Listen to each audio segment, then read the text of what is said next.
How's everyone doing today? So welcome to the podcast, The Ignorance of the Masses, brought to you by Matthew Semerneski. That's me. So, if you don't know what it is I speak on this podcast, I speak on a few different topics, including but not limited to syncretism. However, today I'm going to actually be getting a little bit into syncretism, aside from talking about bhakti yoga and the occult and pop culture. So I'm actually going to be speaking on syncretism today, and this is in regards to Pilate and Herod, right? So you have the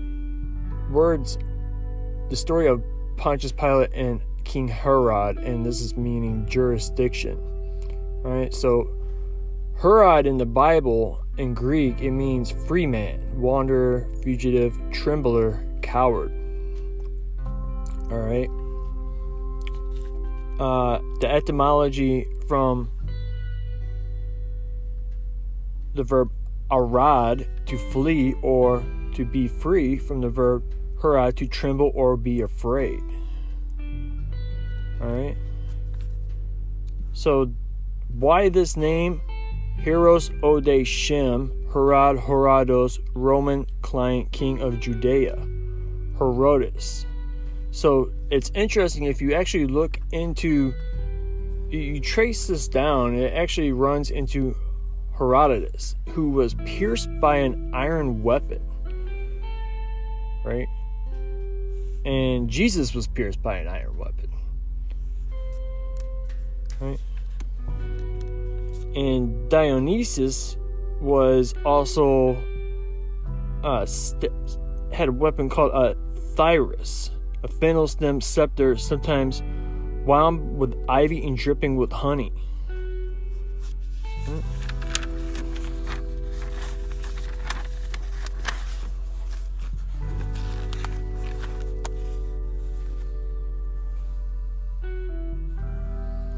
Then you have the word Jericho, okay, which ultimately means from Eureka, moon, month, right? That's where you get the word Eureka, right? And thus a reference to the ancient moon called Dionysius. And this is a figurative place of retirement. But moving on for this, I'm going to show, I think I already covered this in a previous episode, but moving on to this to show kind of how it blends in together. I'm going to show how syncretism works with the cerebellum, right, which is the hindbrain of the vertebrate animal, from Latin cerebellum, a small brain, diminutive of cerebrum, the brain, also the understanding from pi, caras, from root cur, hornhead, related cerebellar, cerebellum, divided into 4 lobes: front partial lobe, occipital lobe, and temporal lobe, right? So front partial, occipital lobe, and temporal. Now, if you delve a little bit more into this, this is actually related to Eurypia, Minios, Radamathias, and Sarpedion. I'm gonna be further delving into this in the future with this motif in regards to Torsars and Vagreta.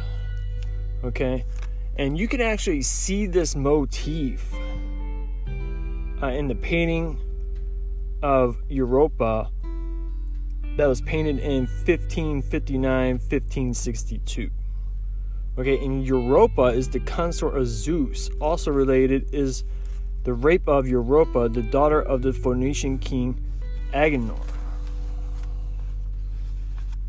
And this is also in reference to the word my rock, right? And this term, my rock, is used 142 times in the Bible. Excuse me. It's used in 2 Samuel 22:2, where it says, "And he said, the Lord is my rock and my fortress and my deliverer." So this is where the prana, the chi, collects in the cerebrum, right? He is my fortress and my deliverer, because this part of the brain delivers the vital substance to the higher mind. In 2 Samuel 22:3, "The God of my rock, in him will I trust. He is my shield and the horn of my salvation." Right? The horn is a reference to the cerebellum, my high tower and my refuge, my savior. Thou savest me from violence.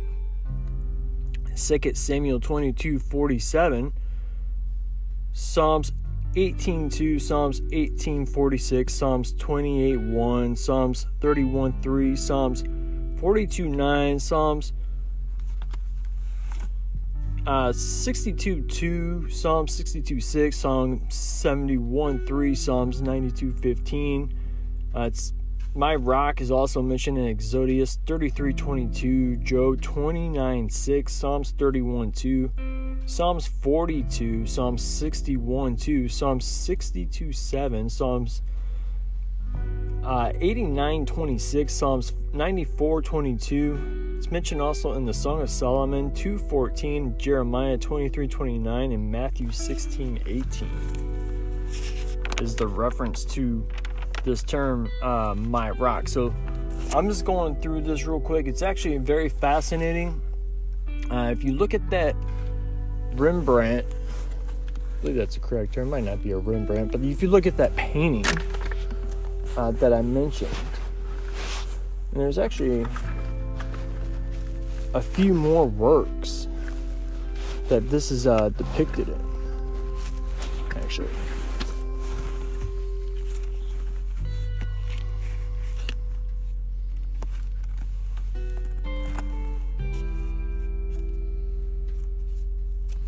But the rape of Europa daughter is the daughter of Phoenician king Agenor, enjoyed going to the seashore near Tyre to play with her maids by the sea.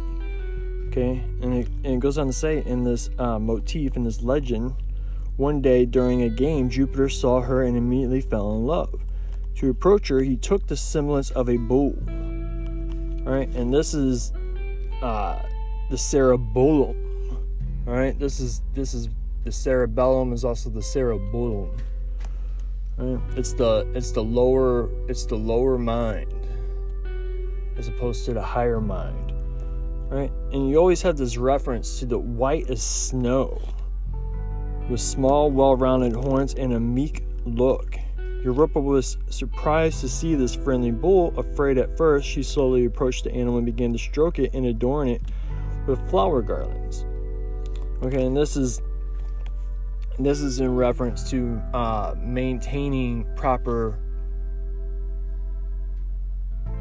diet and proper thoughts in order to actually secrete the liquid that extracts from this into the higher mind. And it goes on to say, encouraged by the animal's meekness, she mounted it, and immediately the bull dove into the sea and fled with the terrorized girl on its back. Right? The bull stopped on the island of Crete. There, Europa gave birth to Minos, who would become the island's king, Sarpedon, and Radamanthus. Then Jupiter gave her hand in marriage to Asterion, king of Crete. And so that portion is talking about the zodiac, the last portion. The first portion is talking about the body. The last portion is talking about the zodiac. You also see this in the painting, The Rape of Europa by Noel Nicholas Coipel, 1727.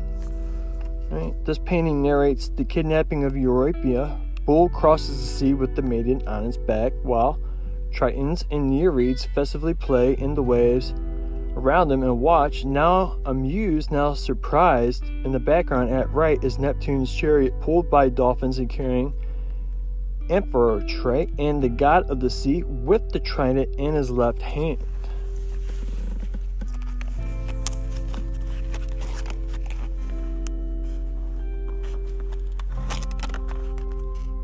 And monsters in the area labeled monsters, it goes on to say the offspring of Jupiter and Europa, Minos was king of Crete. To prove his right to the throne, he asked Neptune to send him a bull from the sea, which he would then sacrifice to the god. The god of the sea answered his prayers and sent him a magnificent white bull. There again, you have that white bull once more. After being ensconced on the throne, however, Minos decided to keep the animal for himself and sacrifice another one to the god, but his action did not go unnoticed. To punish him for the offense, Neptune caused and pacify Minos' wife a violent passion for the bull. Hidden inside a cow decoy that Daedalus had built at her insistence, the queen lay with the bull. From the union was born the celebrated Minotaur, a monster half man and half bull. For his part, a frightened and ashamed Minos and Daedalus built a labyrinth in which he imprisoned the monster.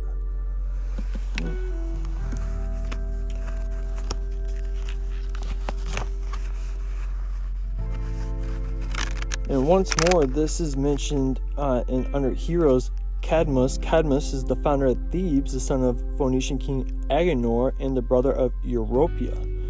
He had been sent by his father in search of Europia, who had been carried off by Jupiter. After a futile search all over the earth, Cadmus decided to consult the oracle at Delphi, who advised him to drop the search and found a new city instead. Again, a white cow with crescent moon patches on her flanks, which showed him the place where the new city would rise. He was to follow the cow. And so it happened, having reached the site, Cadmus prepared to sacrifice the cow to Jupiter and asked his companions to fetch water for the libations from a nearby spring, but a dragon consecrated to Mars, the watchman of the spring, killed them. Astrotheological. Right? This is astrotheological. This is not literal. And this did not literally happen. Okay? Because his companions did not come back with the water, Cadmus reached the spring and after a strenuous battle slew the monster. Minerva, who was protecting him, sewed the dragon's teeth into the ground, from which sprang armed men who fought each other until the 5 surviving ones founded the city of Thebes and Cadmus.